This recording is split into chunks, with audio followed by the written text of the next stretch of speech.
What's up, y'all? My name is Ian Edwards, and welcome to the Soccer Comic Rant. It's a few days before the World Cup. It's Thursday, so we're going to talk the rest of Ronaldo interview and just like go through the groups and who we think is going to get out of each group. I want to say what's up to Neil Chakravarty, Chelsea fan, stand-up comedian, lives in California. What up, Neil? All good. I'm so happy. Why specifically? Zero club football. Why, you're not happy with how your club Chelsea is doing? What club? USA. Man, that says it all. I don't have to say anything, man. That's stripes, baby. And let's give it up to Lee Hudson, stand-up comic out of England, Southampton fan. What up, fam? Hey, I'm all good. It's yeah, like Neil, I'm welcoming this break from club football. It's kind of needed. Let's give our new manager a month to figure his shit out with the players, and yeah, we'll enjoy some human rights abuses in the meantime. I mean, just don't be a cameraman, and I don't know. We'll see. We'll see. I'm trying to get this bracket up, but the bracket's like to be announced to be. Why is this? Let's go to Ronaldo first. I don't know if you guys saw. I saw part one of the interview, then I saw part two, and opinions, thoughts. Let's get Ronnie out the way. Mine haven't really changed since we recorded early in the week. I just think it's, there's some truth in there, but it's just highly unprofessional. Piers Morgan's still a piece of shit. So yeah, I haven't really got much to add to what I said earlier in the week. It's just, it's a sad state of affairs for everyone involved. I think most sane people, especially United fans, are sort of obviously, they know these problems have been going on. Right. They don't think what he's done is right.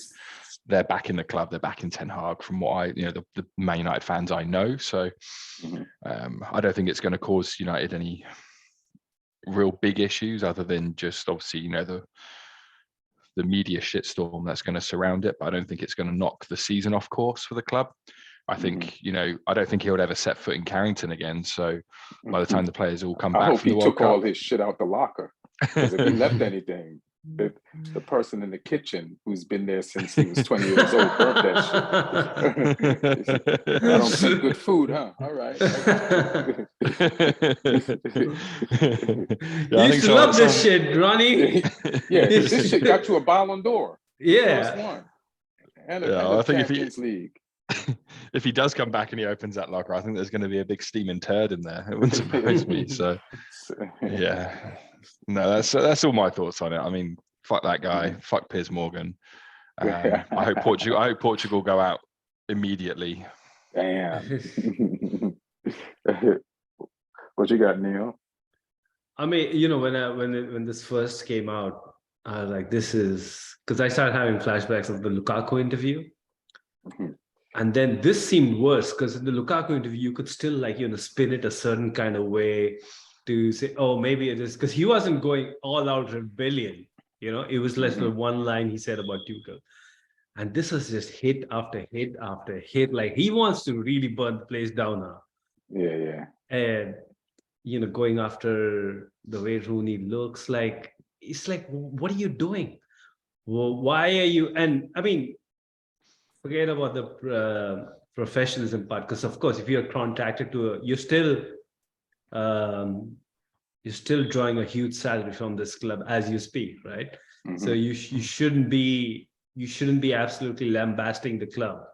Nobody's stopping you from staying up the contract and walking out. And if you really want to take the moral high ground, then do that. But just litigating this in public, it just didn't make any sense to me. And then I saw the entire interview. And I feel like now it makes a little more sense because this is a man who knows he has played his last game. Like he isn't acting like somebody who's contracted because he doesn't feel like he's contracted.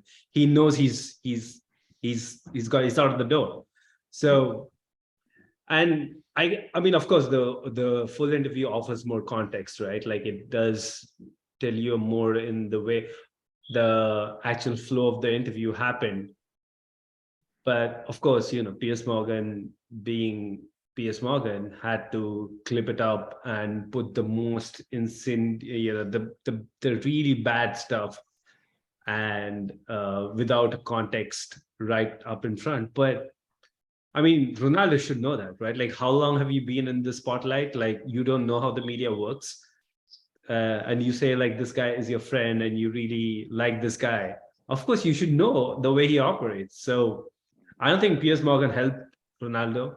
It may, like, if Ronaldo thought he was he's being portrayed as the black sheep, like, this is, you only furthered that agenda by yourself. And there are a few valid points he makes, but then I went through the entire thing, and except actually wrote it down, like all the different points he touched in the interview. Oh, you're like, what? Let's hear him. So he first talked about so then first he those. talks about the transfer and the Man City link, right? He was supposed to go to Man City, and then Right. why did you need Alex Ferguson tapping on your shoulder to let you know that, hey, right? You used to play for United. The United fans love you, right? Did you forget that this is a thing? Did you just think Manchester City is like Blackpool, that you can just go and nobody would ever give you any, lash back? So that I found odd, the fact that he absolutely had to make it clear that, like he's almost like doing a favor to Alex Ferguson. If anything, he was doing a favor to himself. Well, I feel like he wanted, where is the next place I can go to win? This Juventus situation is falling apart. And I know Man City won the league last year. So, and they're in the Champions League. Let me go there. And I don't care if I'm going to hurt my legacy at Man U. It's like, I need to win because Messi's at PSG and I got to keep this thing going. So I think that's what he was thinking. Like, so, which is pretty much what you're saying. But is Ronaldo selfish? And does he think about himself mostly? Yeah. And also, it kind of showed me how foolish Manchester United is. Because just imagine all of this meltdown, all of this prima donna stuff we are seeing at United now. We could have seen it at City. We almost had it. Like, he could have gone and derailed the Pep Guardiola project, and you guys went out of your way to stop that from happening. Like, I'm more surprised Pep didn't see this coming, that he was going to get like, now this shows like a chink in Pep's armor. Like, I know you needed a forward, but Pep always like puts his hand in the superstar bucket and always burns himself. Like he did that with Zlatan.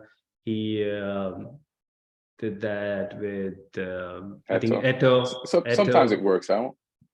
Yeah, but I mean, I think it's worked out with Messi, right? But Messi was nobody before. Like, he was a kid, so he didn't meet a certified superstar. Aguero and him at some point didn't get along. He got Henry. Suarez was a little something. No, Suarez. I don't think Suarez ever played for him. I don't think so. Right, yeah, he was Luis Enrique. Luis Enrique's. Henry never really worked out. Like, he did. No, they won the Champions League. But Henry barely played a role. Like, he didn't play like he was playing at Arsenal, but he was in their 3 forward line, their 4-3-3. He was in there. And let's see how it goes with Haaland now. But okay, so that was the one thing. Like, but okay, fine. He at least was reporting the facts on the Man City thing, right? We know that Man City did make an approach. And then he says about how United hasn't really changed in 20 years, which I was following along, and I was like, okay, that makes sense. If the club is, we've seen from afar, like we've always commented that it seems like United is still in another era. We didn't know about the fact that the gym equipment hasn't changed, but we did guess. No, we got an elliptical. We got a new elliptical. And you could take Zumba classes there. You're What are still you the talking about? Peloton's still running without subscription because you didn't renew it after the first 6 months. Hilarious. But you know, you could still follow it. Like, you know, he's going through these things. Yeah, the Glazers don't put in a lot of effort. So all the new changes that have happened in football in the last 10 years or so, United hasn't really caught up. But then he immediately follows that by saying the club appointed Ralph Rangnick, and I didn't know who he is. You, on the one hand, you're complaining about United not keeping pace with the rest of the world, and then the guy who actually essentially founded a school of coaching that revolutionized modern football, you don't know who he is. You don't know that he's been a coach, and you're acting. And Piers Morgan is kind of like stoking the fire. Yeah, I didn't even hear of his name. And like, dude, Ronaldo, you're in football. Piers Morgan is most well known for hacking phones of deceased military personnel, right? Like, why are you like joining forces with this guy? Like, what you're actually in football. You should be knowing who Ralph Rangnick is. If your problem is that United isn't keeping pace with the times. And also, if you're not impressed by Ralph Rangnick's resume as a coach, you were impressed by Ole Gunnar Solskjaer's resume that you actually decided to sign for him. Like, that makes no sense, because he keeps saying like Ole, you know, Ole is I really respect Ole. I'm like, that should have been your first. That's that ex-teammate. That's that ex-teammate shit. Yeah, that's but clearly. Yeah, but you know, you're trying to judge somebody as a coach, right? And so he never said Ole was a good coach. He tried to like meander his way out of it. So he said, "Good heart, good heart person." No, but my point is like you actually made like the when choice to sign. We know, yeah, we know. That's like though when someone asks you in comedy about another comic, like, "Oh, what do you think of that comic?" And you go, "Oh, he's a good guy." Yeah. He dresses well. He's good with crowd work. Yeah, he's a nice guy. I like him. You just don't mention comedic ability at all. Yeah. No, he's nice. And you chose to come play for him, like, you know, if for you, because he keeps talking about Ancelotti, Mourinho, Allegri, and if by that token, you should have never even considered joining Ole as a coach. But I could see why he joined Ole, because they offered him good money. He played for United before. We came second the year before, and then we just got Varane, and then we just got Sancho. So he's like, all right, they get me. Like he miscalculated. No, I understand that, and you can miscalculate and do all of that. Mm-hmm. My point is, those 2 points don't go along. Like you can, no, you're right about the Rangnick and talking about technology and saying the club is behind when we took a step forward by getting somebody who has advanced thinking like Rangnick, and then you just shit on him. And then there was also rumors when Rangnick was there that Ronaldo wasn't a fan of his coaching, and I feel like that helped us lose some games. Like if you have this big, huge figure, he's telling you now he didn't respect the coach. So I'm sure he showed it when Rangnick was there. Yeah. And Rangnick definitely lost the locker room while he was there. And that definitely cost us some games, you know, because Ronaldo's like shitting on him in front of him, probably behind the other players. And they're like, why should we listen to this guy? Ronaldo's not listening to a guy. So I think about that, and you probably hurt Rangnick a lot and lost us some games because Ronaldo's against pressing. He said something about everybody comes up with the new Coke and pressing. So then Rangnick is all about pressing, right? So he definitely was not trying to do what Rangnick was trying to do. Yeah, and then he talks about so if Rangnick lost the dressing room, right, and Ronaldo was part of that, well, you're not even getting along with the coach who has the dressing room, which is Ten Hag. So so the problem is it's you who's not able to adapt. And then he talks about, you know, younger players, they don't have the hunger, they don't like to suffer, they don't care, they don't have discipline. if anybody in the squad is showing a lack of discipline, it's Cristiano Ronaldo. Like, what sort of an example you think he wants everybody? He wants, you know, how do you pronounce his name? Garnacho. Mm-hmm. He wants Garnacho, him to Garnacho. He wants him to look at his example. Meanwhile, this guy's like throwing his shin pads and refusing to go on. And I'm like, what are these guys? What is Elanga going to learn from you? Like, if that's the example you're setting. Well, I'll good just, that they're not learning from you. Right. I'll just say that he's definitely exhibited two bad examples at those moments, but for the majority of his career, 98%, he's been the model professional. So I'll give him that. But there's something that you said leading into that point also gave me something to just tag, but I can't remember what it is right now. They don't have the hunger? No, it wasn't the hunger thing. It was like, it's just in this latest interview, he was like, he said Ten Hag didn't think I was ready to start because I missed preseason, you know, preseason. And he goes, preseason, right? And that just reminded me, like, when did Ronaldo turn into Allen Iverson? Practice? Practice? You remember that there's a famous Allen Iverson rant. Practice. It's just practice. Who needs practice? And so you and your team, bro. I mean, his whole shtick has been that, you know, I'm the first one to get to the training ground, the last person to leave. So if anybody should know the value of preparation, it should be him, right? And I totally understand. Like, I think that's the most valid part that he said about his, you know, what's happening with his family, his kids, and if there has been, you know, because he said that the manager and the president, it seemed like they didn't really believe me when I said, you know, these are the reasons, and there's a lack of empathy, and you know, that makes sense. Like, if that is the reason, if there was the behavior, that is absolutely uncalled for.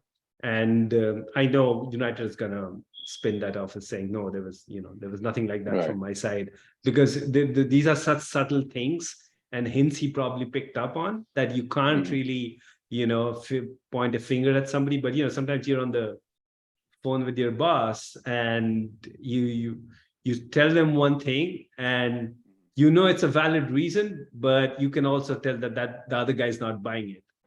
Probably that's probably what happened. And, you know, that's really a bad place to be in as a professional, because you're also trying to take care of your family. Your football's not the end of your life. But so I feel he had a valid point there, but everything else was such a mess. Like, even I don't know why he expects Gary Neville to act like the biggest problem I've had with Gary Neville and even Jamie Carragher is that they act like absolute cheer boys in the comm box. And this you know why they do, because as soon as they honest about something, people stop talking to them.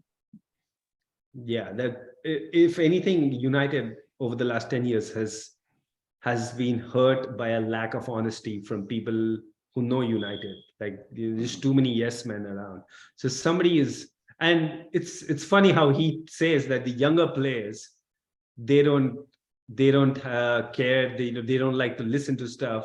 And meanwhile, he's being a prima donna and can't listen to any criticism.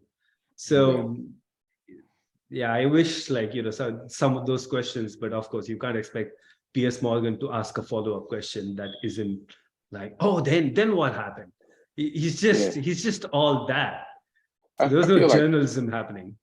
I feel like there was a way more honest way to use the same information that Ronaldo gave and then cut out some of the fat and land in a place where you could see both sides. Say, hey, my daughter, and it would also require some honesty, or a little bit more than he used in an interview.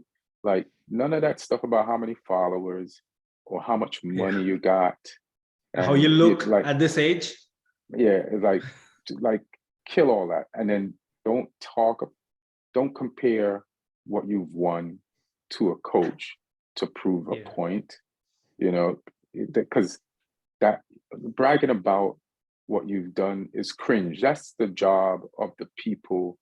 Let peers say that, let somebody else say that. Let the media has said it. Also, everybody gets criticized. You're not the black sheep once you get criticized. As a matter of fact, a lot of your behavior, Ronaldo, has been overlooked over the years because of what you delivered on the field. There's so many times when I thought, hold up, that ain't right. But then the media would say, look at Cristiano Ronaldo, blah, blah, blah, blah. And it just, so you've been protected and a media darling. You've even talked about this charm that you've had. So it's like, and you've been criticized before, and you've always overcome the criticism with results on the pitch. So, because there's so many times we thought Ronaldo was old and he couldn't do it again another year, and he did. So it's like, you're acting as if, for some reason, you feel very sensitive to regular shit that a lot of players go through. Like, you're not the only person in sports or in football that people are saying things about that they don't like. And so it's a part of the game. You have to take it. So, yeah. So to me, if he was just like, hey, my son died, I didn't want to do the preseason, and the coach felt I need to sit on the bench, but I felt I could play. But I think a part of it is he knows he hasn't backed up his argument with play. That he's played a decent amount of times. Garnacho has scored more goals in less time and so is Martial. Like, the stats of and so has Rashford. So he's kind of shitting on his teammates and saying he's better than them, but he doesn't have the stats to back it up. He's just saying, I'm Ronaldo, and look what I've done in the past. And football is cruel, man. It will, like, everybody uses everybody. It's like, what have you done for me lately? But it's the first time footballers asked Ronaldo this question, and he didn't have the answer for it. And it's cold-blooded, man. Ronaldo, welcome to welcome mortal. to Anthony Martial's world. Yeah, to mortal land. It's just the way it is. And then, listen, I think Ten Hag did make a mistake by asking him to get into the Spurs game 3 minutes before. I understand how disrespectful it is, but I always said you do get paid £500,000 a week. No, and I do 500 is £500,000 a week. And I do remember Messi, when he got to PSG, when things wasn't going well, laid down behind a wall and show. This is the time for you to show your humility. And I understand the whole family thing, so I won't go in. I feel like you did need the preseason. You didn't get it because your daughter was sick, and you were right not to go. But just say, don't blow off the preseason and say, I don't need preseason. Say you needed it. Yeah. And it did affect the way you play, and you're slowly getting into things, and then it maybe caused some anxiousness in games, or you're not as calm as you normally would have been. And so then, but you just need more time to play, but he's not giving you the time. And I feel like the people in the board didn't believe my answer, and that turned me off, so I no longer want to be there. And you're just out. You're just out. I think Ten Hag, more than the Spurs game, I actually feel the mistake he made was in the Man City game, where he didn't get Ronaldo on, and then went on to the press conference saying that, I didn't get him on because to respect what he's done in the game.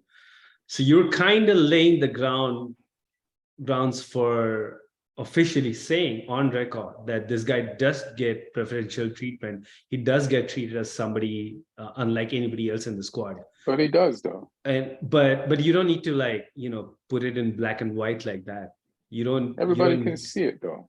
The media does it. Everybody does it.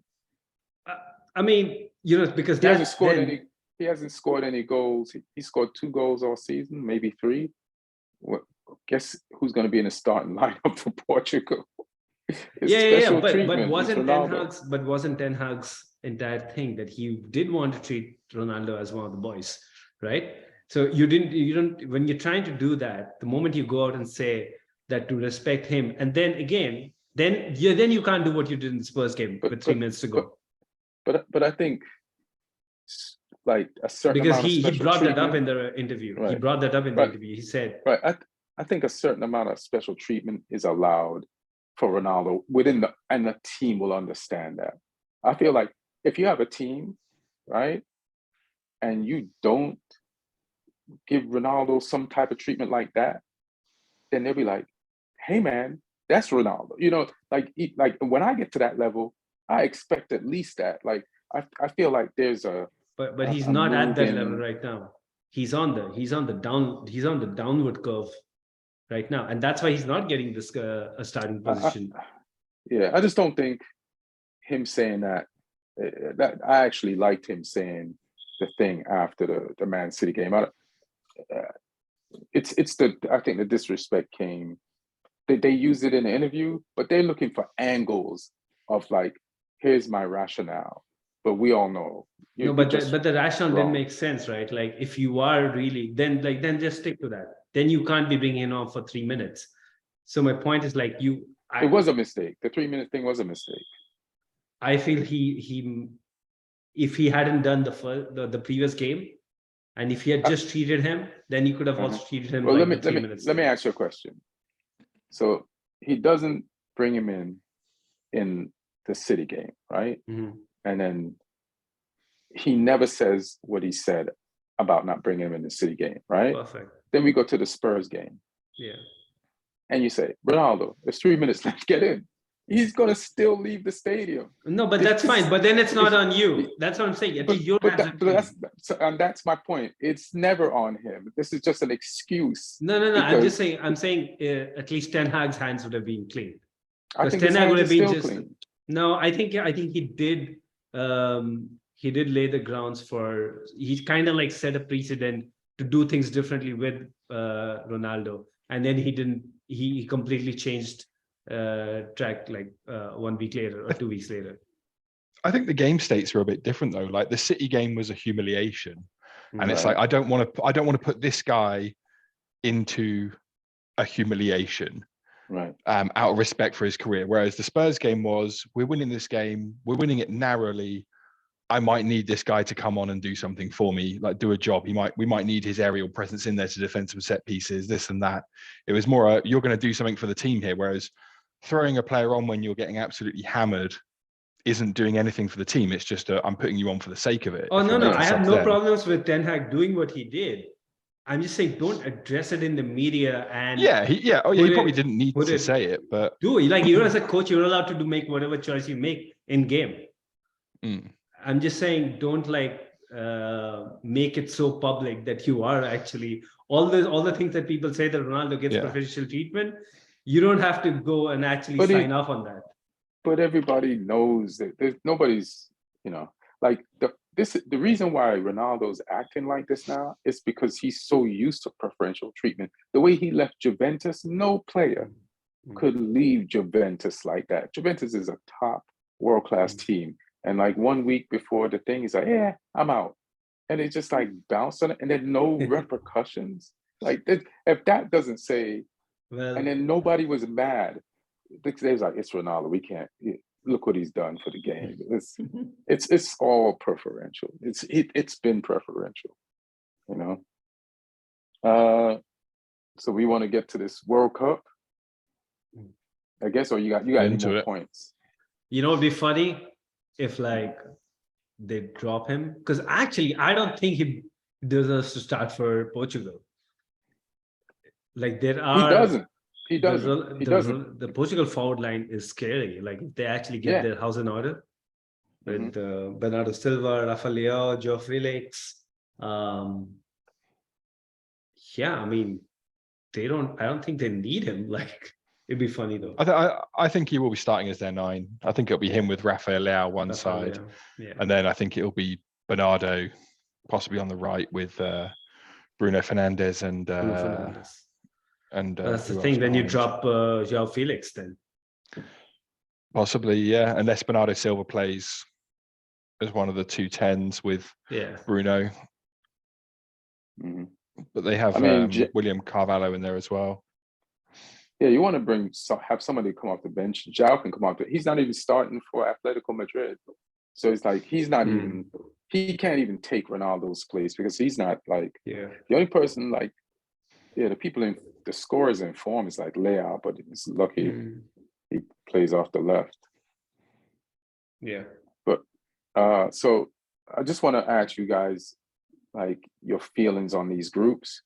So like let's do the teams that you feel will come out of the group. So the first group is Group A.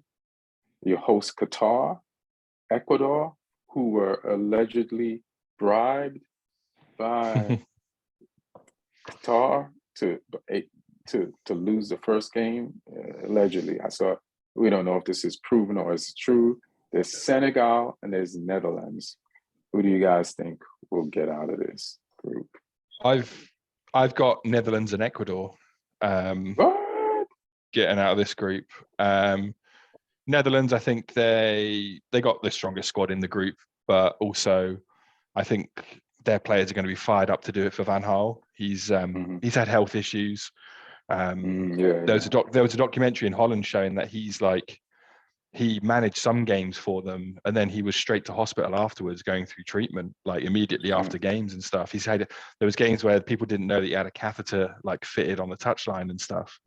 But he's going through it right now, and but I think it's like brought them together. They've got a really good like run of form going into this tournament as well. They've got exciting players making a name in their team now, like Gakpo, people like that. They've still got experience in there as well. It looks like De Jong's going to be fit, so I can't see past them for that. The second place is a toss-up between Ecuador and Senegal for me. But Senegal, the news today that Mane is going to miss the tournament, I think is pretty big. The entire tournament? Yeah. He at first it was like, oh, he might miss the first game or two, then he'll be fit. But they said today he's had surgery and he's definitely not going to be able to make the tournament, so he's out. So I think that's a big blow for them, and I just think he was kind of a talisman for them, and I think that's going to hurt them. They still got good players, and they still could get that second spot, but I think Ecuador, for me, have got like a real solid workman-like mentality, and then they've got players in there with a little bit of flair as well that can win them games. Who do you like? I think Ecuador that's like making you feel like they could get out this group? They got a few players. Like they got all the Brighton guys I like. So I like Estupinan, the wing back. They got Caicedo, the midfielder as well. They've got Enner Valencia, the Fenerbahce striker. They got a bunch of guys who play in Mexico who are good. They've even got a couple of LAFC guys in there. But they got players from all over. Hincapi at the back as well, I think, is a really good player. Plays for Leverkusen. But yeah, I think I like them. I think they're going to have enough about them to just edge out Senegal. I think like South American teams as well, they've got that extra sort of savviness about them as well. They know how to close games out. They'll do it ugly if they have to. They'll win a game 1-0 and time waste their way through it and do all of that. And it's I just think they'll pip Senegal. I think it'll be close between those two, and like I say, Senegal could quite easily get it, but I'm going for Ecuador. That's where I'm putting my prediction. All right. What you got? Assuming they've not been bribed. Well, that's so Martin shared this story, right? And just by the rumor rather than story is probably the but I had to quickly go check on it, and there's nothing I can find from a half credible source. So I think that's just a Martin story. Yes, always on the lookout for drama. Martin. But yeah, I actually feel Senegal's got a good chance, although I was thinking about it before Sadio Mane got ruled out. But yeah, I want Senegal to go through. I think they have finally, an African team has a pretty complete squad. So hopefully somebody else can step up in the absence of Mane, Sarr maybe. But yeah, I hope they go through. I hope it's Netherlands and Senegal.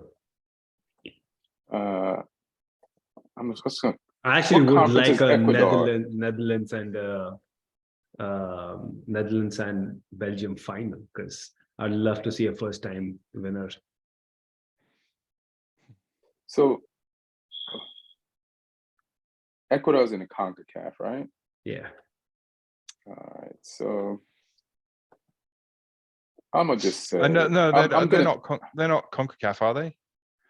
Yeah, I just checked. I think it says CONCACAF's North and Central. They're South American. South America. So they're in. What did this thing just tell me? Ecuador has to be central, no? Aren't they by definition on the equator? No, but they're Central America. Panama's the cutoff. They're in Central. Oh, really? They're Okay. yeah. I think that's, is it CONMEBOL? Oh yeah. Yeah. I think that's part So of. where did they finish? Like how many points? Like if I could see. Oh yeah, you're right. CONMEBOL. Let me have a look at the CONMEBOL. Does it show because CONMEBOL is a like, league. Points? Yeah. It depends on like how close they finished to Argentina and Brazil, and how tough it like that'll give me a better idea. So they finished. They finished fourth. Brazil stormed it. Brazil didn't lose a single game, finished 45 points. Argentina didn't lose a single game, but they drew some more, so they finished on 39. Ecuador finished on 28, and sorry, Uruguay finished on 28, and Ecuador finished on 26. So they're close to Uruguay. That's pretty good. Yeah, that's pretty good. That is pretty good. Yeah, I was gonna give it to Senegal because this is tough because I feel like Netherlands, because of all the reasons Lee said, and just because they got quality players, I see a lot of them playing around Europe on good teams. And in Senegal, even though Mane's gone, I was like checking out their midfield, and they have like some really strong midfield, like players you recognize, like quality guys. So then now this Ecuador thing with like where they finished in the CONMEBOL, which is such a tough thing, and like you say, it's a league. That's a tough between those two. No disrespect, Qatar, but shit. Let me go. Shit, this is rough. So Netherlands and let me say Ecuador, just because they played some real teams. They played some real teams. You know, they've had some battles, and so they played two of the favorites a bunch of times to get here. So I got to give them props for that. So I'll just they finished above Colombia. They finished above Chile. Like they're two good teams. Yeah. So they played Uruguay. You know, who has like, you know, they're you know, I got to give them props for that. Group B: England, Iran, USA, as Neil was saying, and Wales. Don't even have them going through. That's crazy. So what? I don't even have them going through. Oh shit! Damn. So give us your plan for this. Your plans for this group. What you got? I got England and Wales going through. I just feel. I mean, England obviously. I know a lot of people are writing any England off just because of Gareth Southgate, and I kind of agree on the Southgate criticism, but it's a really good squad. I mean, any other team, if they had this, this quality of players, you would have considered them as a tournament favorite. Like, except for centre backs, I think they have most, and maybe the goalkeeper isn't the strongest, but this team is solid. Like, the front line is solid, the midfielders are solid, the wide defenders, the wing backs or the full backs are solid. Centre back, I mean, if I guess John Stones and somebody can stay fit for the entirety, maybe they're solid too. So just to put Ben White there, he's on the team. Yeah. So maybe you don't need the depth. So I think people are writing England off. They'll do. I think it's more of a reaction to English fans backing England that much that the rest of the world is kind of counting England off. Oh, it's just England, they're not going to do anything. But I think they have a great chance to going all the way. And And Wales, I think the fact that Gareth Bale hibernates and meditates for 2 years just to come out of his cave to perform once in the big tournaments. I think I think they have a good solid all-round team, players who play week in week out in European football. And they've had a great run. This team has been together for a while now. I think they can go farther than Wales have before this. Yeah, I was looking at their lineup. USA, I feel, is just so, they'll have to have a very, because previous USA teams, they would get through on grit and just the fact that they would make it a tough game for the opponents. But I feel like this team is actually a little bit soft on that count too. So yeah, I don't have a lot of hopes on USA. But let's see, the way the coach sets the team up. I feel they're just so defensive all the time. This is a different generation of USA players. They're not like the Landon Donovan generation where they just had to play backs to the wall. This generation actually has some ballers, but I don't think the coach uses them right. So, and he plays them like a lower table Premier League team. He plays them like the USA team from the 90s. All right. I was looking at Wales. So England, I would say, should go through tops, and they might make some mistakes and make it close. So then it probably has to be, but maybe that's just, I think even during the Euros, we tied with Scotland and everybody's like, it was a Scotland or who is that we tied with? Yeah. And then everybody's like, Scotland. What an ugly game. The team sucks. And then the same team that everybody shit on made it to the finals and scored the first goal and almost brought it home. So, I definitely would say England, but the toss-up between America and Wales, that is tight because I'm looking at Wales has more people than I thought. They got Gareth Bale, Aaron Ramsey, Dan James. He scored against Manchester United this weekend. Ben Johnson, I've been watching him play for Forest, and he's got something. Nico Williams, ex-Liverpool player, plays for is it Forest? Forest now, I think. Yeah. And he's been impressive from what I've seen. Kiefer Moore, I've seen him banging in headers for Bournemouth the last few weeks, and when Bournemouth blew leads, and when they kept the one against Everton this weekend. So, and then Ben Davies, that's Spurs, right? He's been scoring sometimes and playing decent under Conte.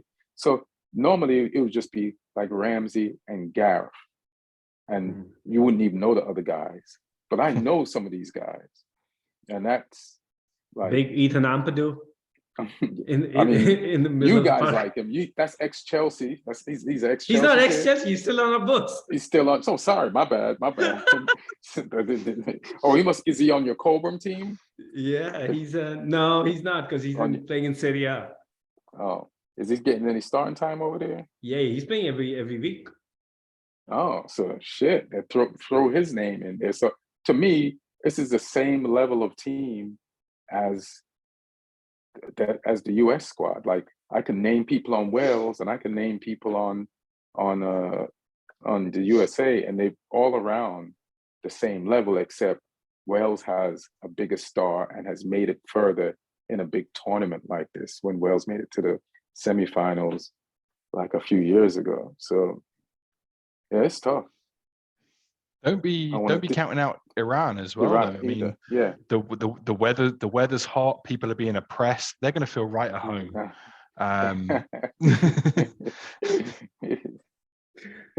Yeah, it's going to be interesting though with Iran. Just to go a little bit away from football, because I know a bunch of their players are planning protest, some sort of symbolic protest by either they make the chopping off the hair, the motion for that, while standing up for the national anthem, or not singing the national anthem because they're trying to protest against the current regime.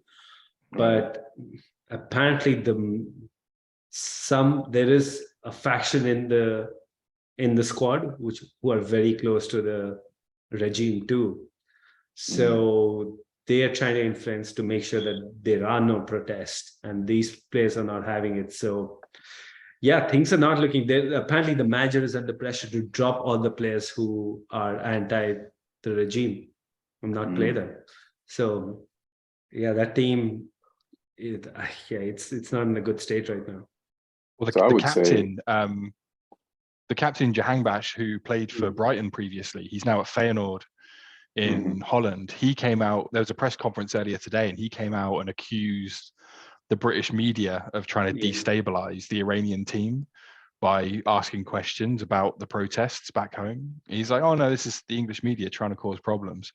But then he sort of contradicted it and said, he goes, if I wasn't here as an ambassador, you know, of my country, I might have a different view. So it was, it was a weird press conference. So yeah, I would definitely put Iran last in the group then, because you know they might be struggling with politics and team unity. So yeah, but I say England, and I'm just gonna go with what I want and say USA, because that helps the sport here. But that Wales game it ain't gonna be easy. I want the US. I want the US to go through too. Yeah. It'd be great to see like the buzz around the knockout game. Here in the States. Did you say who you want out this? Go ahead.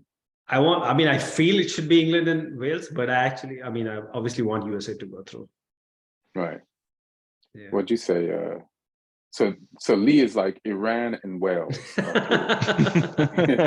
from what I'm hearing. This is what I heard. You just correct me if I misspoke for you. No, there's like I agree with Neil. The England squad is super strong. There's good options in multiple positions. I think the defense is probably the weakest area of the pitch. But you know, we should still have enough. There's enough quality in that team to win us games. We should get through this group quite comfortably, but it's England, so they'll make hard work of it. And some of these teams could be tricky. I don't think it's not a hard group, but it's an awkward group. They're all teams, like you say, they've got players who play in top leagues. They can cause problems, but we should have enough quality to top the group. Second place is a really tough call, though. Really tough call. Like you say, there's players, you know, in the Wales team who are playing for good Premier League clubs and playing well this season.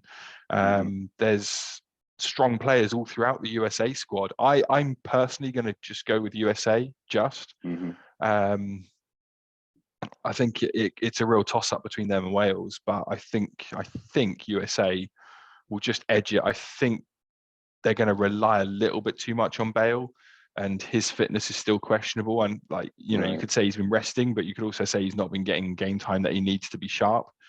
And I think I think they'll look for him a little bit too much. Same thing with Pulisic, though. You know, he hasn't been getting the game time that he needs to like do full 90s either, and he's not as good as Bale at his peak. They've got other good players though. They've got other good players in that team. I think I don't think he's as far ahead of the rest of the USA team as Bale is of the Welsh team. I don't think they're leaning on him as heavily as Wales will lean on Bale. So yeah, I think USA it might even be a goal difference thing for that second place or head to head or whatever. I think it's going to be real tight in that respect. But you know, we'll see. But I think England definitely will top the group. I mean, like, listen, if the USA can't, say Pulisic goes cold, right, in front of the goal, like Wales got Kiefer Moore's been banging in goals against full on, like against Spurs, against Everton, like European, like Premier League opposition. Like, so at least they got like somebody else. And Ramsey's where now? He's in France, Lille, I think. And you know, so offensively, like, where's America going to get their goals from if Pulisic ain't got it? It's tough.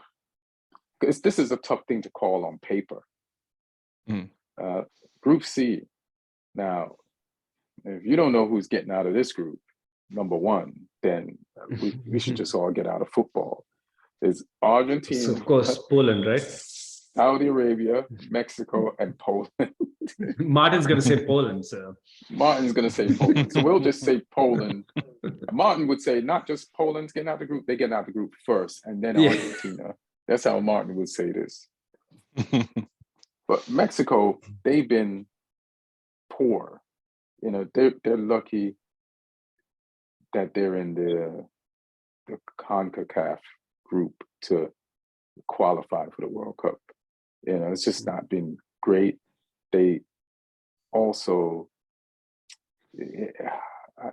so it's also a lot of like holdover players, you know, from like other World Cups.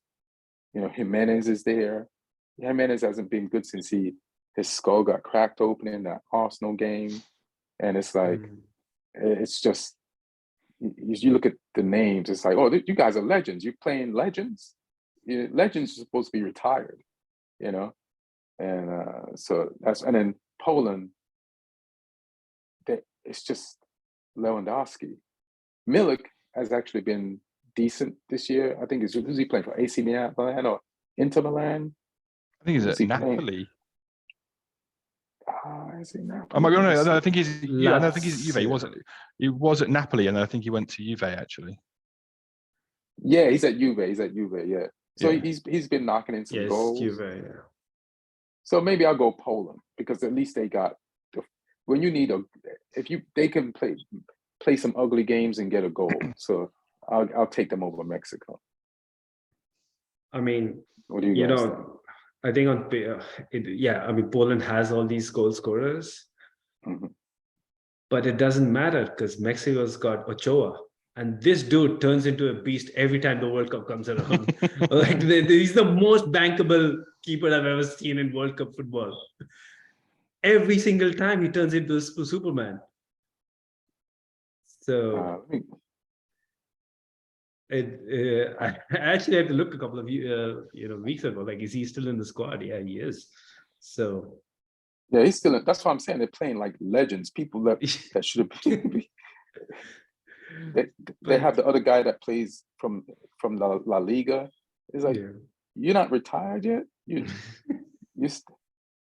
But who's speaking of goalkeepers? Like, is Fabianski Poland's goalkeeper? I'm trying to find out. I think him and Szczesny. I'm not sure who the number one. I see Szczesny there. I see his name. But Fabianski to me is better than an Ochoa. You know what I mean? So, like, talk about good goalkeepers. But I don't see Szczesny right now on the goalkeeper list. Let me see.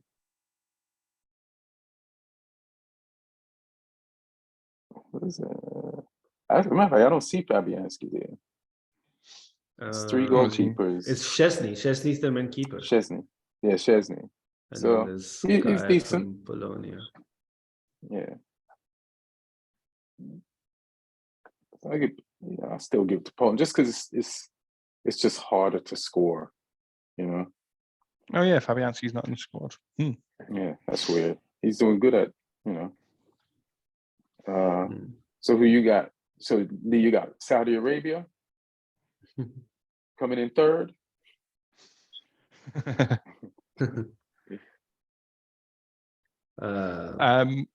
I think. I mean, this one, it's like you said, it's pretty cut and dry. With Argentina should be top in that group. I'm going to go Poland. Like you said, they got like a bunch of solid players. They got players who play in the Premier League, players who play in the Bundesliga, players who play in Serie A. You know, they've got good players, and then Lewandowski, I think, will just be the difference. Having that guy who can hit those goals like he does, I think will just about get them over the line for second. I think it'll be close because Mexico seemed to be a good tournament team in the past, and that you know they've got some good quality on their team. They've also got some hard players as well. So I think Poland probably just. But again, these are some really tough calls for these second places. Yeah, the second places are tougher than the, yeah. This group will make it easy for all of us.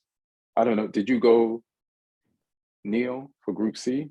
Yeah, I mean, I'm going with Argentina, Mexico. Just Oh, okay. All right. Okay. I just feel Mexico surprised us so many times that it's a tough team to count out. All right. It was easy. And also, I'm in San Diego. I think it's a crime to not go for Mexico. Like, I can literally have a hit on me anytime. No. All right. Group D should be easy for everybody. Like for who's going to come out first and who's going to come out second. There's France. Yeah. There's Australia. Then there's Denmark, and then there's Tunisia. I'm just gonna, without any arguments or debates on my part, Tunisia. I'm right? just gonna say France. I'm gonna say Tunisia. Ian's back in. Who is it? Who's the United player? United loanee who's playing for? Is it Hannibal? Who plays for Tunisia? Right. Hannibal, oh, really? Oh. No, yeah, there's one. My question is Tunisia or Australia gonna finish third or fourth? That's the only argument in this group. I think Australia will. Oh damn! Do you think Tunisia's gonna smoke them? No, yeah. I think Australia are gonna. Yeah, I think Australia are gonna do them. I think the top two is pretty set. Yeah, it's Hannibal. Hannibal's in there. Hannibal, yeah. They got some good players. Like they got some good forwards in there, but I think it's just France and Denmark, baby. I think Australia got a little bit more quality than Tunisia, but yeah, it's got to be France, Denmark. No other, like you say. I don't need to add much more context to that. That's. What you got, Neil? Just in case you want to be different. No. I'm not even paying any thought to this group. So let's move on. Well, all right, let's see if we care anything about Group E. Spain, Costa Rica, Germany, and Japan. And let me tell you something. If you want to sleep on Japan, don't sleep on Japan. They got some ballers. A lot of them play in the Bundesliga. Some of them play in England. They're everywhere. And I think they just beat the shit out of the US in a friendly. Was it Japan? They played Canada today, wasn't it? I might be wrong. There might have been someone else. Yeah. Japan. They lost 2-0. USA. Like a month back. Yeah. Right? Like a month ago. Yeah. But no, like in September, I think. Yeah. It was an impressive win by Japan. Very impressive. They got players at Arsenal. They got that kid now that we were talking about, Lee, playing for Brighton Hove, Mitro, and this group low key. Yeah, Japan lost 2-1 to Canada today. Oh yeah. Did what's it McCall play? Alphonso Davies? Yeah. Is he all right? I think so. Oh, Canada won it 1-0 in the 90th minute. Oh yeah. Sorry, 2-1 in the 90th minute with a penalty. Penalty, yeah. Yeah, I still be like, I wonder how hard players went, knowing, But so who you guys got coming out this group? I have Germany, Spain. I don't know in what order though. Yeah, I'm going to go Germany. I think Germany have a little bit more firepower than Spain. I think Spain have got a really good team, but I think they're just lacking that goal scorer like they've always done. It's been a constant problem from tournaments. They were relying on Morata last time, or Gerardo Moreno whenever he would step in. But yeah, I think Germany have just got a bit more of an all-round team. I think 1 to 11 they're stronger. I think they've got a bit more goal threat. I think this tournament as well. I think I think people know that he's good, but I think Musiala is going to really break out this tournament and prove to everyone just how good he is, because he's been tearing it up in the Bundesliga, and I don't think he's been getting the credit he deserves on like a global level. But I think he's going to be. I mean, he is a traitor. He is a traitor. He's a traitor. He should be made to walk the plank. I don't know why they got rid of that when there's people out there who deserve to be made to walk the plank. Why would you get something that serves a purpose in modern day society? Should be an English player playing for England, but he chose to. They should have made him walk to Germany over the water. And if he survived, then he could play for them. You don't get on a plane and then get there and say, oh, yeah, I'm German now. Forget you. But yeah, I just think Germany have a bit more about them than Spain as a whole unit. So although who's scoring the goals for Germany though? I mean, their front line isn't really. I mean, they have white players, but who's I think they'll weigh in with the goals though. Whereas I don't think for Spain they will. Like I don't think like Olmo or Torres or Asensio or even Nico Williams, I don't think they're going to score loads of goals at a tournament. I don't think Morata's going to really do it for them. I really like some of their players, especially the Barca kids as well. But I think Germany will just come up with those goals from midfield areas, from potentially some of the forwards they've got as well. It's Sane. Yeah, I think Gnabry's going to score goals. Sane's going to score goals. They still got Muller. Muller will probably still score goals. Adeyemi's a good player as well. I rate him. Is your boy going to play or he's out? Ex-Chelsea player that went back to Werner is out. He's injured. got an injury, so that helps the team a little bit. But Havertz is going to play. So, and I think Havertz is going to. He might even start as their number 9 because they don't have a lot of options there. And he scored 2 against England recently. Yeah. He always does. Like even in the Euros, I think he was their best player. Which is not great. They got knocked out of that. Yeah, but he, like in the group stage and stuff, he is looking really good. So he's always been good at German level. Yeah, Gnabry can score. Gundogan as a midfielder can score sometimes. They got great goals all over the pitch. And they got a great Muller, Sane. The defense and keeper is amazing. So yeah, Manuel Neuer, Leon Goretzka, I like him. I would go Germany, Spain. I'll go Germany too. Group F. Belgium, Canada, who just beat the pants of Japan today with a 90-minute scream of a penalty. Morocco and Croatia. This is a weird group. Yeah. Because Croatia, they've been dependent on a lot of these same players for a minute, right? Mm-hmm.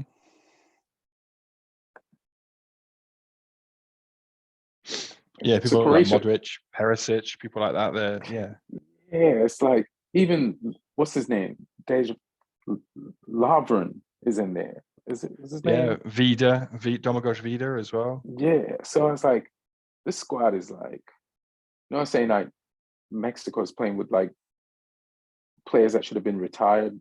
There's nobody to replace them. Like this is the European version of that statement. Well, they kind of have to do that because they reached the last World Cup final, right? So once you do that, you kind of have to put the faith in the same bunch of players for a while more. But that same bunch of players got beaten by England easily. By England in the Euros. In the Euros, yeah. I don't know, man. This is the coach should have tried to move on. But that's the thing. If you don't change coach, they'll go with the same players. And there's some good players in there. And Luka Modric has actually been playing pretty good for Real Madrid. He won the Champions League. And, I guess Madrid is like second in the table at this point. And, and he's a baller. He'll always be a baller, no matter how old he is. But I don't know, man.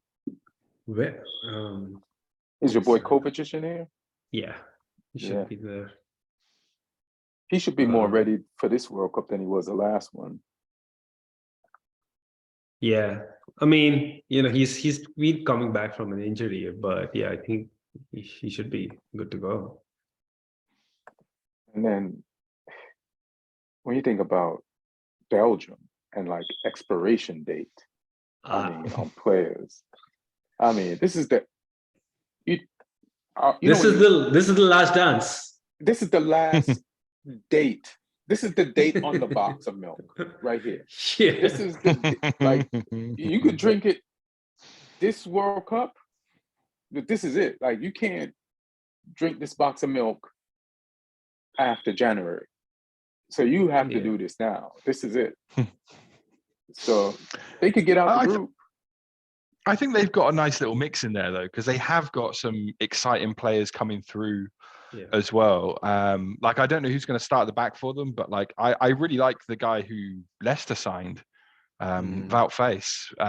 He's looked really solid for them. I don't know whether or not they're going to go with the old guard of Alderweireld and Vertonghen though, but they've got good players in there though. And then in the midfield, like De Bruyne, he's 31, I think, but he's at the top of his game right now.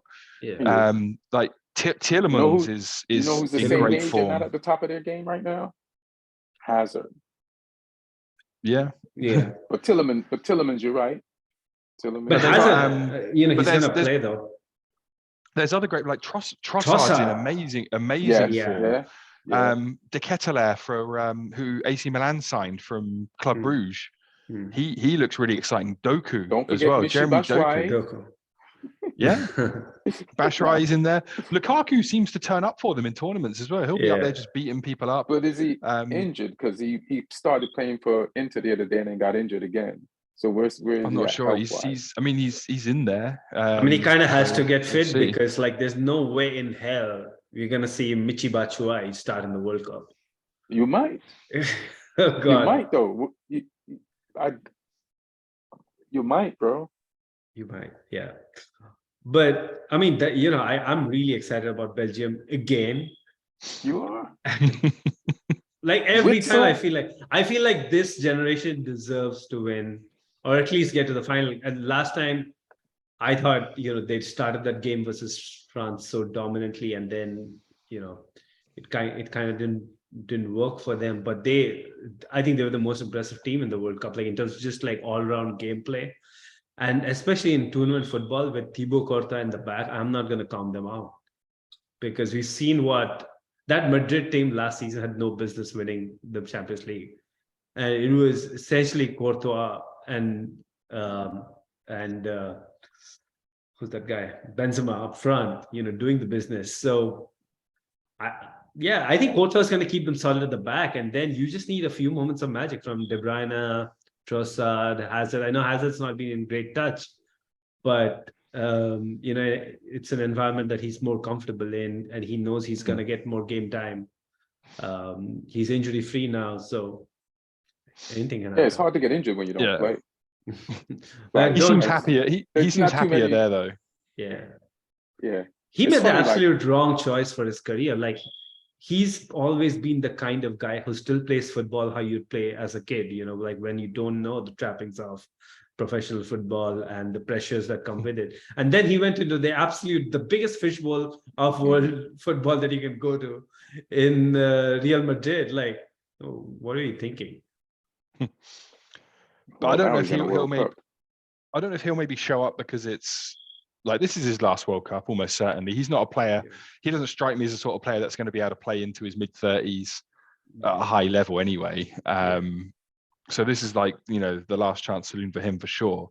And who knows, maybe that'll bring something out of him. And like you say, he's got, creative players around him. He's got hardworking players around him. He might, because he is still on his day. He is still a world-class player.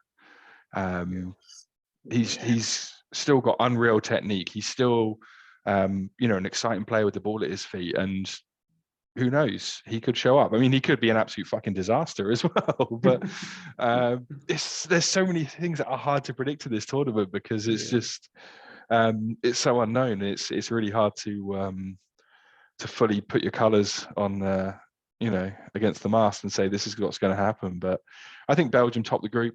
I think Croatia comes second. I think I really would love it. I would love it. I if was going to ask Canada you, can you go don't think through. Canada can surprise anybody in this group and get out? I mean, I know people that are working on their staff at this World Cup. Oh, cool. I've got friends who I've got a lot of friends in Toronto from when I lived there as well, and I'd love to see them do well. I really would, but I mean, you can't look past Belgium and Croatia just for the quality they've got. Canada have got some good players. They're going to be so hyped just to be there as well. I think they're going to die for the shirt. But I think the quality those other two nations have should see them through the group, unfortunately. I'm going to go Canada, Belgium. You think Alphonso Davies is that good? I don't know. Canada has impressed me in the CONCACAF. Yeah. So I don't know if that's because America is seems like they had the best team they ever had, but they couldn't beat Canada. So I don't know. I don't know if America is being undercoached or Canada is that good that they can make America look undercoached. So, they have some internationals too, playing for decent clubs. And Croatia, this might be the great time to surprise some people. And Croatia, the age of their players is like, they're ready to be surprised. And then they could beat Morocco. And then, Martinez, the coach for Belgium, I think he's going to start Hazard. Like, the funny thing is every team almost has a guy like Hazard, where no matter how they've been playing, whether they've been playing for their club or not, the coach is going to start them. Like Wales has one. Unfortunately, England might have one. Like Gareth Bale might put Maguire in to start. Like, that's our Bale. You know what I'm saying? And Hazard is Belgium's Bale, and they might be who else? Every World Cup always plays that one guy that's done shit for you. Like Austria with Arnaud. That's Australia. Is Austria in this? I don't think they are. Yeah, I don't think that. Yeah, they were in France's group, I think. France and Denmark. so they're gonna play Arnautovic. Like every team That's Austria. Austria ain't there. Okay, Austria's not there. That's what I was talking about. But every team seems like he'll do good for us. But I just don't know.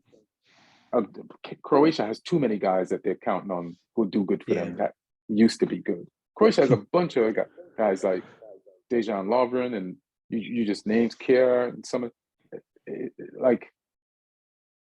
it's too many. So Canada's I'll go Canada. We'll see. Yeah, Canada probably, like, if you just look at the way the groups are, they probably they have a sneaky shot at it, because I didn't realize how old the Croatian team is right now. So, and they have a young, energetic group. Is Jonathan David fit? Yeah, I think so.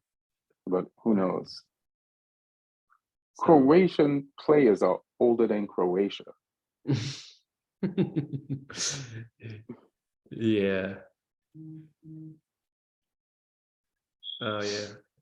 Yeah, I mean, Jonathan David, he's in good form. He's got 9 goals, 3 assists. Yeah, I rate him. He's a good player. Yeah, man. The one I find really teams are thinking about buying him. The one I find really weird for Canada though is what's his name? I need to get the squad up the forward. He used to play for Junior Hoylett. He played for like QPR. He played for Cardiff, and he was bad for not bad, but he just never did anything. And then the last few years, as he's got older, he's got better. No. When he was in the Premier, who was he in the Premier League with? QPR and Cardiff. I used to be like, United should get him. Like I thought he was always really good. And then he would go down with these teams. I just thought he was a good midfield. He's a midfielder, right? He's a winger or like attacking midfielder. Attacking mid. No, I always rated that guy. I always rated him, man. Like he's the baller, bro. I always thought like somebody should have bought him. He's at Like Reading now though. He's at Reading in the Championship right now. for some, But go ahead. he plays well. He plays well when he plays for Canada. They got like Atiba Hutchinson. He's been around for years. He's at Besiktas. He's been at Besiktas for a while as well, but he's like an old head. I really like Mark Anthony Kay as well. He used to play for LAFC, Mark Anthony Kay, and he's at Toronto now. But he's he's a solid player. They've got guys in there. Like I used to love watching Jonathan Osorio for Toronto as well. He's full of energy, gets into the box, scores goals. But yeah, I mean, there's some players in that team who, they're like, Cobham's there's finest, Ike Ugbo. Ike Ugbo's in there. They've got like, there's a big drop off between like the top of their squad and the bottom of their squad though, and I think that's what will count against them. But if they can keep their first choice team fit every game and playing, then who knows? Like I said, I would love to see them do well. You know who saw them beat the USA had, without Jonathan Davies. They could have had Fikayo Tomori if England didn't do that sneaky thing. They did a really bad thing. They just called him up and made him play one game because he was considering Nigeria and Canada too. He played youth for Canada, didn't he? He played like under 17s for Canada. He played youth for Canada, and then England called him up, tied him, and they've never really used him for anything. Gareth did him dirty. Yeah, did him very dirty because he would have been in the World Cup. Damn, that's cool. It's crazy. There's a guy playing for them, Stephen Vitória, who's Portuguese. I saw him playing for Estoril when they got promoted one year from the second division in Portugal. I was there the day they got promoted, watching them, and they had their manager that day was Marco Silva, Estoril, who's now the Fulham manager. I think they're probably the only two people on that pitch who went on to do anything good. There was another guy as well called Lika who ended up playing in La Liga for a while. But yeah, that was an interesting game that I was at. It's Estoril away to Leixões, which is just outside Porto. I was at Porto versus Sporting Lisbon that weekend, and I decided to go watch another game. This was going back some years now. But yeah, he was playing there. Out there. Yeah, we've got to go around Europe and see what's going on. Yeah, might as well. Check out the footy. So did everybody do their group F? I'm going Belgium. Canada might be a mistake. We didn't mention Morocco, but you know what? Morocco last World Cup had a great midfield. Yeah, I mean, Morocco's a decent team. They're a flair team. Like they got they got Hakimi, they got Ziyech. They Ziyech, I think they Kiston made up because he had beef with the manager. And well, I think they just changed their manager really recently as well. They're in a bit of turmoil. Yeah. It's just crazy. I'm just seeing that Ziyech is apparently the vice captain now. Like he retired from international football, saying that he never wants to play for them again. His final game for you guys, I thought he played really well. Yeah. I was surprised that he didn't get a chance against Newcastle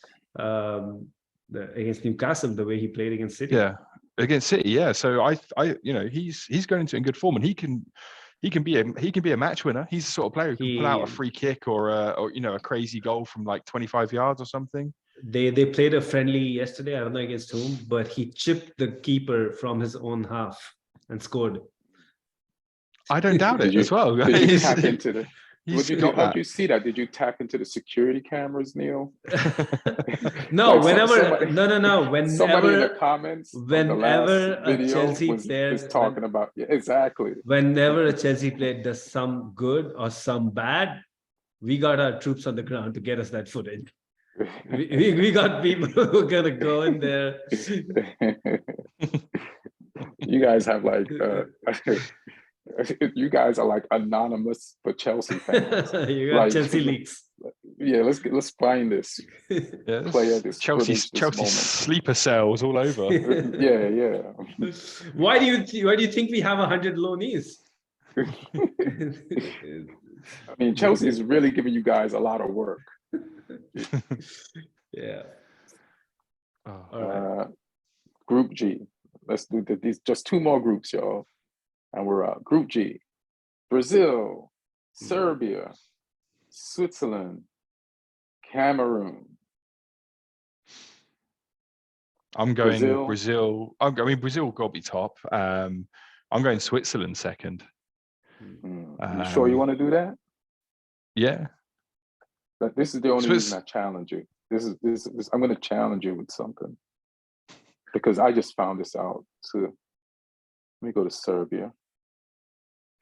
I like the Go to Serbia squad. players. I just think Switzerland are more of a team, and they've got a good tournament record with this group. I have two words for you: Vlahovic and Mitrovic. That's it. If I could say, what's his name? You know his name. Vlahovic and Mitrovic. Vlahovic. Jovic too. Luka Jovic. And I didn't even. That's all I'm gonna say. So that's. But I feel you on Switzerland. But those two names, Strike Force. Yeah. It's how can they get them? How can they get them playing? They got Tadic in there as well. Like, it's how do they get these guys cohesive? Like, I'm not really convinced by them. I think Switzerland are just, I think Switzerland are more of a cohesive unit, and I think that's what will just get them over the line. I mean, Cameroon, who knows as well? They got good players, so I saw Cameroon play Brazil in a friendly, and they would. I think it was disappointing. They did not get out of first gear. But this Brazil team really excites me. I did a bracket where I had to pick the other day all the way to the final, and I had it going to a Brazil-Argentina semi-final, and then a Brazil-France final, a France '98 replay, World Cup '98 replay. And I would love to see that if that happens. I just think I had Brazil down as my winner. I think they've got a really nice mix of flair and sort of solid players, and they've got a nice mix of like age as well. They've got some really experienced players. They've got some exciting young players. I just think they've got a really nice balance to their team. I think I rate Tite as a manager as well. And I just think, there's so many goals in that team, but also, there's the experience of Thiago Silva and Marquinhos and people like that, and Eder Militao. They got winners.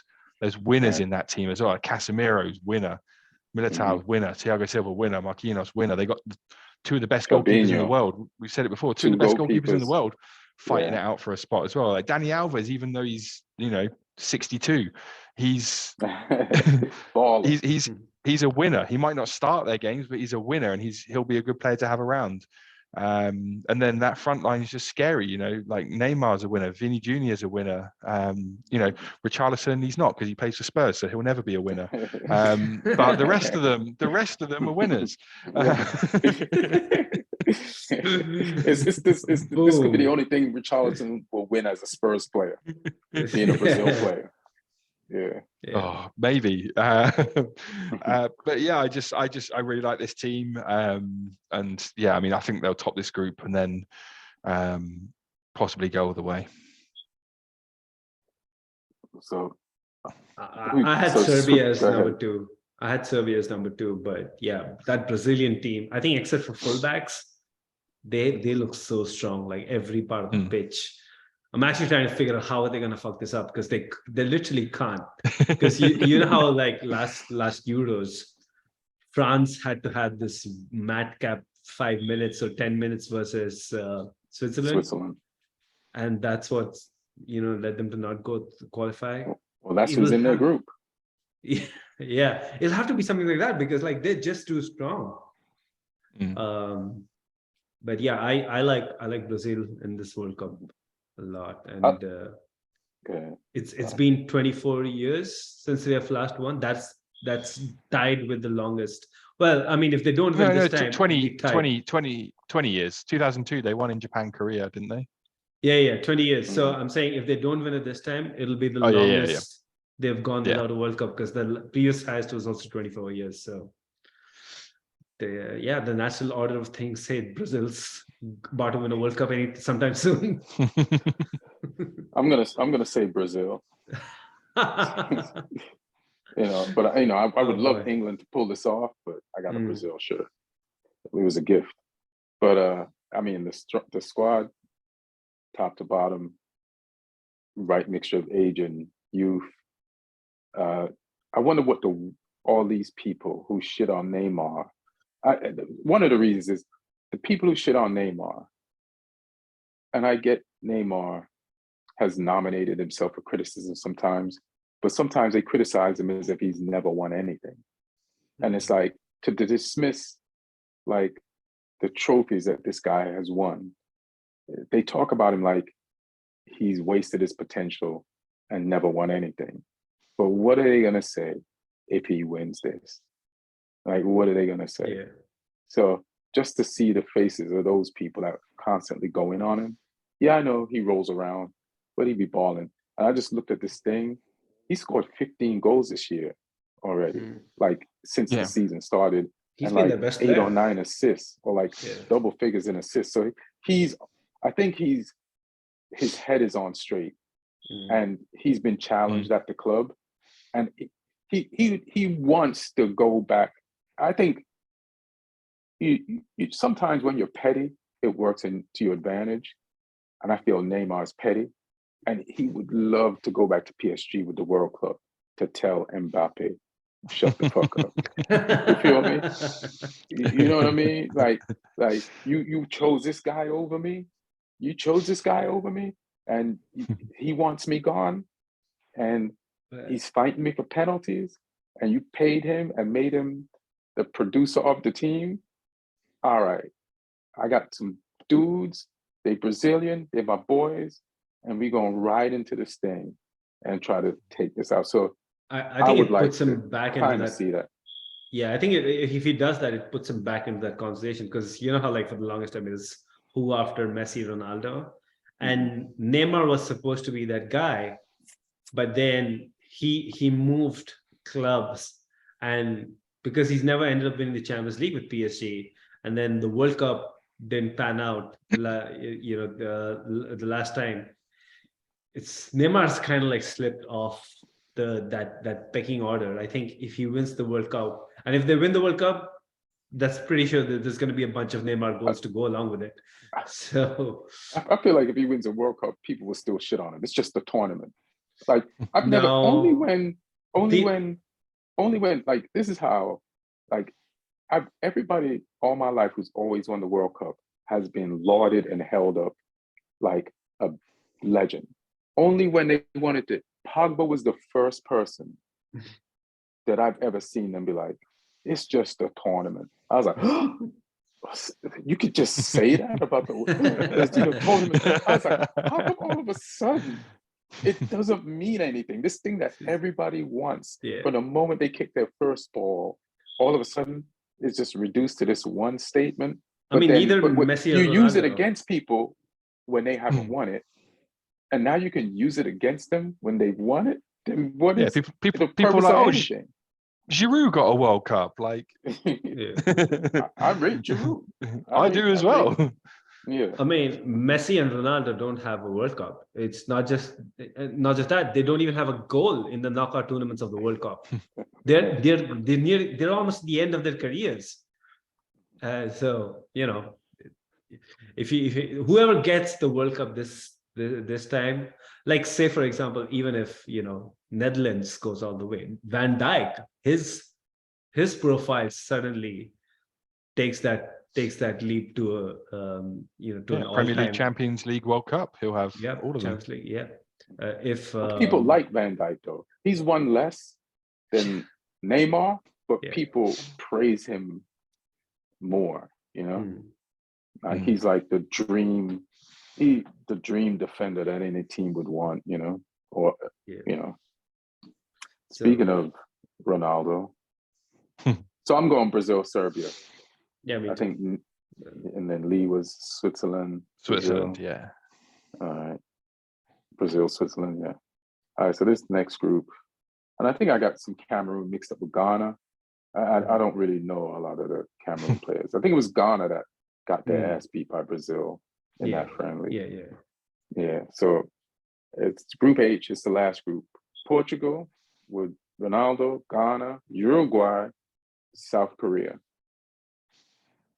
We all got. I've got Uruguay top in the group. Ooh.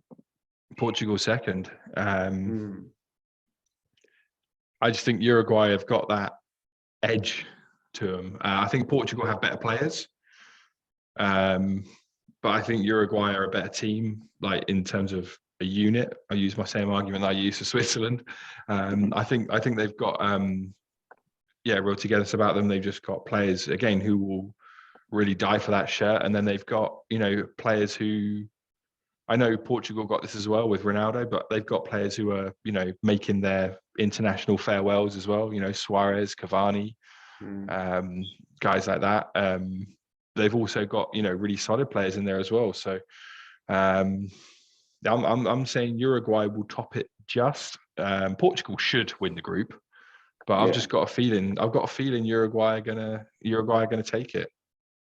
Also, they have players who not just die for the shirt; they'll also commit any number of red cards for the shirt. And they'll handball for the shirt. They'll bite for the shirt. And we're gonna have a Uruguay-Ghana rematch in the World Cup. Oh yeah. That's gonna be something to watch out for. Mm. I'm gonna go. When I look at Uruguay, I see some of the best people in the world in some of the most important positions in the world, but not in all the positions. But when I look at Portugal, they have some of the best people in the world in all the positions. The irony is their number 9 position is probably their weakest position right now because Ronaldo has not hit his stride at Man United.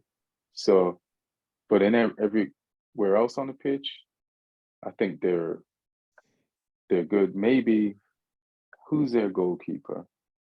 Even their goalkeepers, it's Costa, the Porto goalkeeper that saves all the penalties. Yeah, Diego Costa is probably the best goalkeeper in the world right now. Like this season, like in terms of shot stopping and playing as a ball playing keeper.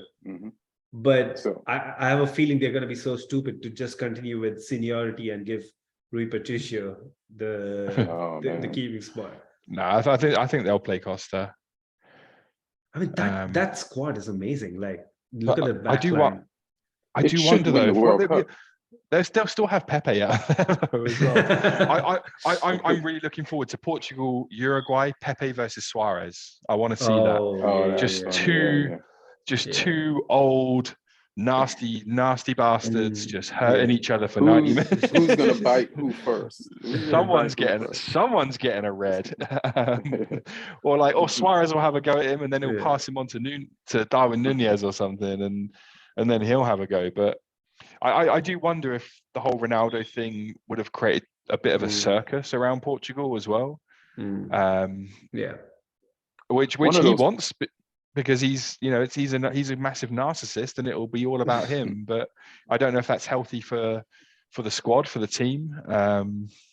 Who knows? But yeah, I just think there's players at that Uruguay squad that will quietly get on with their job, like Fede Valverde for Real Madrid is quality. Bentancur has been stepping up for Tottenham a lot recently. Like that's a really solid midfield with those guys in there. Like I say, like Suarez, Nunez, Cavani, good players in there. I just think they'll be a little bit better.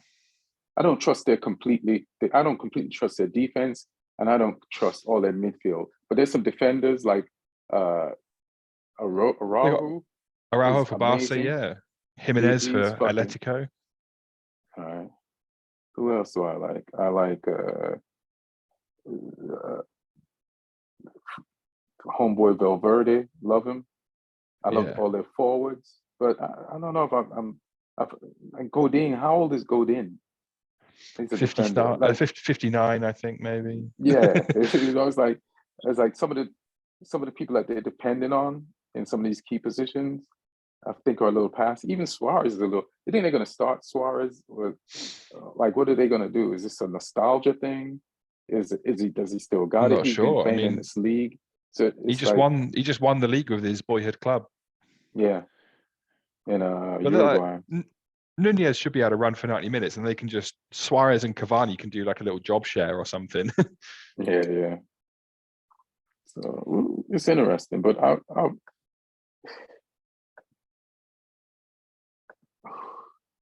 I'm gonna go Portugal, Uruguay, with no disrespect to South Korea, because they as when you talk about teams, you might not know all the names of the players, but will they play like a team? Yeah, they will play like a team, and sometimes they're stronger than all the different parts of Uruguay. So I'll do that. What you got? I got Portugal, Uruguay in that order. Yeah, same order for me. And Lee, did you say who your second one is? Portugal, Uruguay, Portugal. I reckon Oh, Uruguay you going to flipped sneak it. it. Yeah, I reckon they're going to sneak it and top the group. It's a ballsy dude, fam. It's crazy how this time there are no groups of death, though. Oh, what? Maybe the one with Spain, Germany in, having those two in one group together could be seen as that. I mean, the rest. No, but you know, like how it used to be, where there are 3 tough teams in a single group, so one has to drop out. Mm-hmm. I don't see any of that. Yeah, 3 powerhouses in one team, in one group. All right. Are you guys watching the games at home? The first one on Sunday. Let's 8 see a.m. the here in let's LA. see the time. Yeah. What time is it there in that game going to be in England, Lee? I think it's 1 p.m. Let me have a look. I know the England game's 1 p.m. on Monday because I'm going to be at home for that. Does all the people who own businesses in England know that nobody's going to be there? Yeah, no. Like only if you own a pub are your employees going to show up.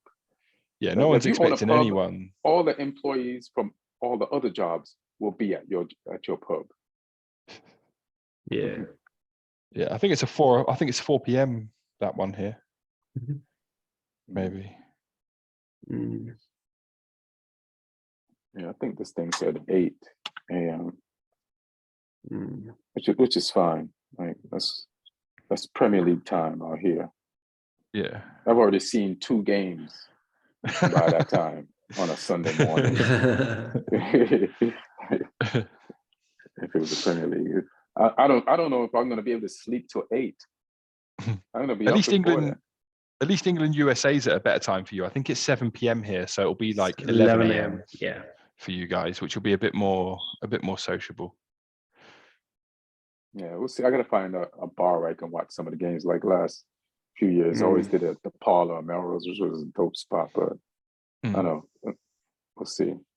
I'll try and come through for a game. I bet. I should try to come up there and check out a game. You think Shakespeare's gonna be popping, yeah.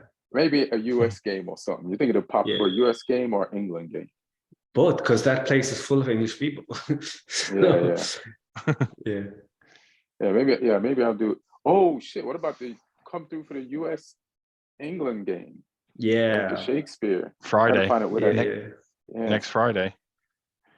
Shit. Friday, yeah. Because next Friday is the Thanksgiving weekend too. So yeah.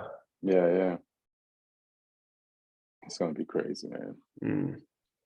Well, guys, thank you for your get out of the group section. Hope he helped the gamblers out there. And Ivan Tony. Tony, if you're listening, Ivan Tony. You take some of these picks, make some money, baby. And keep on gambling, Ivan. You've got 232 counts. What is 233 or 234 matter now? So Lee, what happens now if he's proven to be guilty of it? Does he get jail time? Not jail time. It's not illegal, like in terms of like the rule of law. It's illegal in football terms. Okay. Players have been banned for months. Yeah. For way less. Players have, I think Trippier got like 10 weeks or something just for tipping someone off about a transfer on a group chat. Yeah. So I mean, I don't know. I think it depends on what he was betting on. If it's 232 counts of him betting on, MLS or something, he might be okay. If he's betting on his own games, he's fucked. He'll be gone for a while. I think it will depend on what he's bet on, to be honest, and whether or not there's been any inside knowledge, inside sort of tipping going on. So I think we'll have to wait for the details, but he might end up getting banned for a few months, which will be pretty shit because he's a good player. But you know, I mean, I'm hopeful he gets a ban right away because Southampton need all the help they can get to get up this table, and you know, Brentford without Ivan Toney might be a team that slips. So I say ban him as soon as the Premier League starts again. Ban him for the rest of the season. He's just looking for a way to stay in the league. That's it. I don't care who else it takes down. You know, maybe investigate some of the other Brentford players as well, just to be sure. Investigate some of Forest course, he's players. not doing it alone. Yeah, exactly. You always got anyone your that pals. Yeah, anyone that he's ever spoken to at any other clubs for info, take them down too. Apart Hopefully from they're Southampton. hopefully they're Forest players or Wolves players. You seem to be targeting a lot of lower table teams. Is there an agenda to this? I mean, they can take down Spurs as well if they want. That would be fine. Now I'm with it. All right, guys. Thanks. All right, guys. Appreciate y'all. Everybody watching and listening. World Cup Sunday. This is amazing.